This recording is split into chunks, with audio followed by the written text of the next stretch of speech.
घाटातून बैल घेऊन जाणाऱ्या टेम्पोचा अपघात होऊन एकाचा मृत्यू तर 5 ते 7 जण गंभीर जखमी झाल्याची प्रत्यक्षदर्शी नागरिकांनी कळवले आहे। कोंडू सत्तू बांगर वयवर्षे 55 यांचा अपघातात मृत्यू झाला असून अन्य जखमींना ग्रामीण रुग्णालयात उपचारासाठी दाखल करण्यात आला आहे। खेड आणि आंबेगाव तालुक्याच्या हद्दीवरील वाडा गावापासून जवळच असलेल्या ढाकाळे येथे यात्रेनिमित्ताने खेड तालुक्यातील कुडेबुद्रुक परिसरातील घोटवडी येथून बैल व बैलगाडी घेऊन ग्रामस्थ पिकअप टेम्पोमधून जात होते। घोटवडी ते धामणगाव दरम्यान डोंगरातील घाट रस्त्यावर चालकाचे नियंत्रण सुटून झालेल्या अपघातात 1 जण ठार तर 4 जण जखमी झाले आहेत।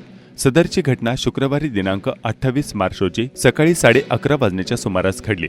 या दुर्घटनेत कोंडू सत्तू बांगर वयवर्षे 55 हे ठार झाले आहेत। घोटवडी येथून धामणगाव ते शिरगाव वाडा मार्गे जात असताना आराळा नदी पूल ओलांडल्यानंतर धामणगावकडे जात असताना डोंगर चढामुळे चालकाचे वाहनावरील नियंत्रण सुटले। पिकअप टेम्पो मागे येऊन पलटी झाला। या अपघातामध्ये कोंडू सत्तू बांगर हे ठार झाले तर अन्य जखमींना कुडेबुद्रुक येथील प्राथमिक आरोग्य केंद्रात उपचारासाठी आणण्यात आले। या अपघातानंतर मात्र पिकअप चालक फरार झाला आहे तर या वाहनातील बैलही जखमी झाल्याचे समजते।